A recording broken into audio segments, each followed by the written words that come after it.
So what are our options? Do we just ban technology in the classroom? Researchers say no, we shouldn't. In fact, it's been found to be ineffective to ban technology in the classroom. And it does a disservice to kids who have accommodations that require the use of laptops or phones, technology in the classroom. What do we do then?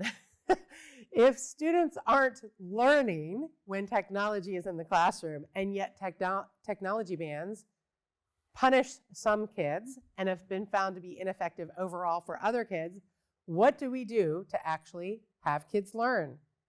Well, what they found are using brain boosting strategies work.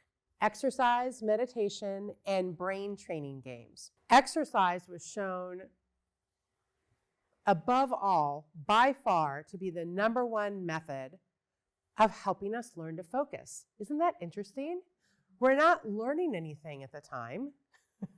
We're working our bodies. We're working our muscles. We're oxygenating our bodies. And it was found to be the #1 way of improving our focus, our ability to focus long term. Meditation was a close second. And I'll be teaching skills and techniques for improved focus today. And then brain training games. Okay?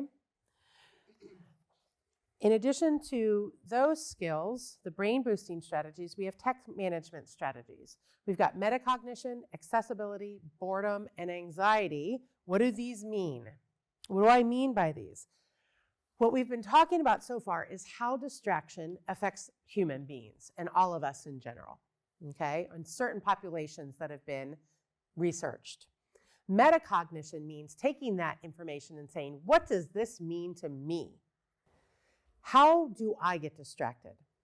Okay, so some of the things that are suggested is that you can use a screen time app to check how you're using your screen time, either on the computer, your cell phone, your laptop, wherever. Track it over time, see how much time you're spending on productive tools, how much time you're spending on social media, how much time you're spending watching videos, all these different types of uses of technology. And then something I talked about earlier, schedule your distractions. Focused, concentrated work, now it's break time. Focused, concentrated work, now it's break time. Okay? Instead of trying to check things intermittently throughout your day, which leads to that high switch cost that we want to avoid. Accessibility, we just talked about the impact of this in the classroom. How does it work on a personal level? How many tabs do you keep open on your computer at one time? I know for me sometimes, my husband will walk in and see how many tabs I have open, or he used to, and he would feel stressed out just looking at the number of tabs that I had up on my screen. How can you look at all of those? Don't they stress you out?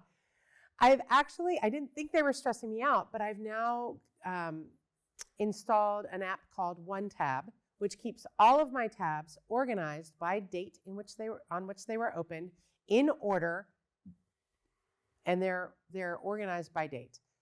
I have to tell you, not only have I realized that I was stressed out with all those open tabs, and I didn't realize it, I'm now able to find information that I wanted to refer back to later, quicker, and my computer runs so much faster. Let me tell you, it's not chugging, trying to keep 20 tabs and the videos and the animations and everything on those tabs running at the same time. It's fantastic. And I know that there are other services like that do that. It's called OneTab. Yep, O-N-E. Yeah, O-N-E-T-A-B, OneTab.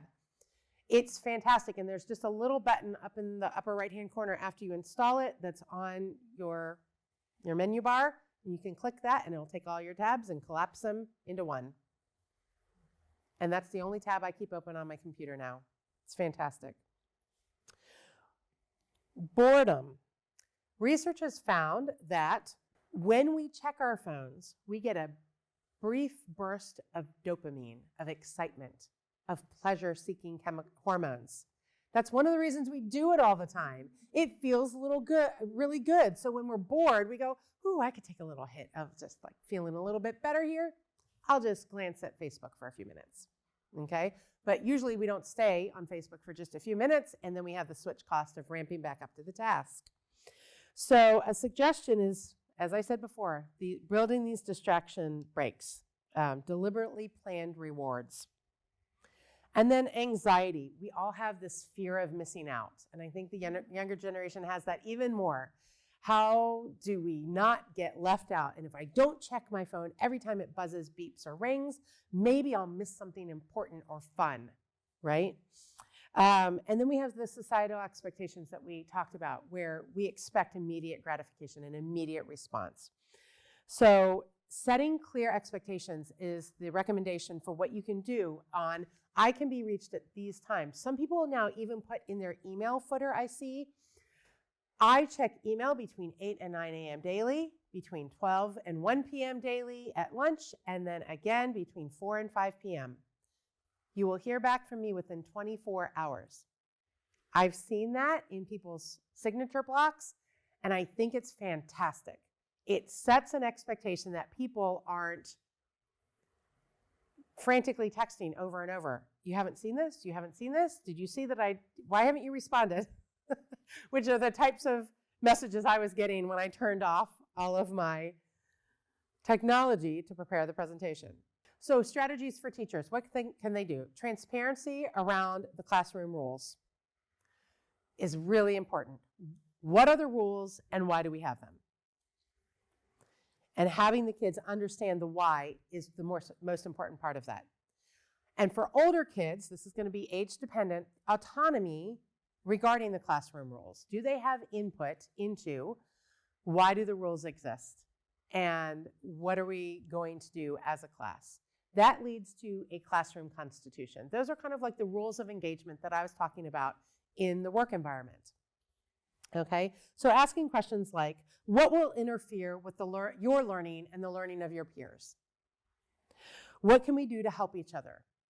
Given the fact that some of your peers require accommodations that require the technologies, what can we do to make sure we're all staying focused and learning in the classroom environment?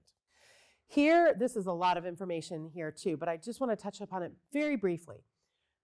Here are some strategies that teachers are using from both a pedagogical and an instructional design perspective to help kids stay more focused in the classroom. One is a flipped classroom. This is for older kids. What that means is the kids are responsible for watching videos, reading books, learning outside the classroom. And classroom time is spent for the teacher answering questions, being a coach and a leader, delving into deep debates on the topic that the kids have already learned. This has been found to be a very effective strategy. The teacher is a coach model. This is when the teacher gives the students collaborative work assignments that are complex, that require coordination and collaboration, and that are time dependent and have a close due date. They found that kids will focus better and faster in that sort of situation. And it actually mimics the real world environment that we have in the workplace for later. The case model, this was made famous by Harvard Business School. We're all familiar probably with the Harvard Business School case studies. And a lot of people study them, whether they're in business school or not, where they'll talk about decisions or actions that were taken in different work environments by different companies and whether they were successful and whether they were not successful. And we learn from those real world examples. Self-learning and mind maps. This is an example of a mind map. I do not expect you to be able to read it. You're not supposed to be able to read it. It's just to show you what a mind map is. It's often helpful if they're in different colors so that we learn visually. It will show you different topics very quickly. So let's say, for instance, that we are doing a mind map on the human body. One of those arms in one colors might be organs, one might be bones, one might be muscles, one might be diseases, okay? So that's a way of organizing. It's almost like creating a filing system in our brain for the information that we're learning. Another one is gamification or learning through play. This has been used to great effect, positive effect, with really young kids, preschool, younger kids up through about 3rd grade, where they learn through games.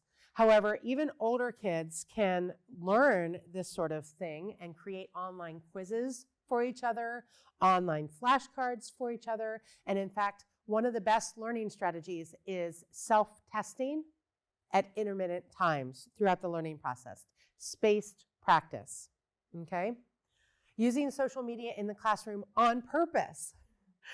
The Brazilian Academy of Language actually did something really clever with this. They're teaching English language skills, and they had their students go out onto their Twitter feeds and look at their favorite artists' Twitter posts. And then they had them correct the grammar, correct the punctuation and spelling, and write down vocabulary words that they didn't know and look them up. So they use something that gives that little dopamine, that hit of pleasure for the kids in a way that allows them to improve their English language skills. So that was a very clever use of technology on purpose. Online learning tools, there are so many of them out there right now. Many of them do incorporate the self-learning, the self-testing, the spaced practice. Interleaving. This was a new term for me when I first started doing this research. That means, let's say you have to teach topic A, topic B, and topic C. In the past, what a lot of people have done, a lot of teachers would teach all of topic A, and then they'd test the students on topic A. And then they'd move on, excuse me, and then they'd move on as a class to topic B. And they'd teach all of that, and then they'd test on that. Then they'd move on to topic C. What they're finding is better is teaching most of topic A until students feel pretty good about the knowledge in topic A, then moving to topic B and teaching a lot of topic B. And then going back and interweaving that, I call it interweaving, they call it interleaving, interweaving it with topic A, finishing up topic A, and making connections between topic A and topic B. Oh, and before you finish topic B, you go to topic C. And you start learning topic C, and now you have more skills and knowledge and resources. And then you link those back to topic A, which you finished, and you link them back to topic B, and you finish teaching topic B. And then you finish teaching topic C, and you have this interweaving, this interleaving of knowledge that then has long-term retention, okay? What researchers have found is that it feels really, really uncomfortable in the moment, and it feels ineffective in the moment. People go, but I don't completely know it all yet. But that's okay. When you do it in that way, you find that you remember it better. You've probably noticed that some of my slides from earlier in the presentation I bring back, and I say, remember when we talked about this? This is why I do that. This is why it was important the first time, and this is how we're applying it in this situation. A lot of teachers are using the instructional design method of interactive polling in classes and flexible furniture arrangements so that there's more creativity and collaboration. These are all great learning tasks. What falls on the student is the cognitive control, the ability to focus, because teachers can do all of this perfectly and beautifully and wonderfully, and if the student doesn't have the ability to focus and concentrate, it's all for naught.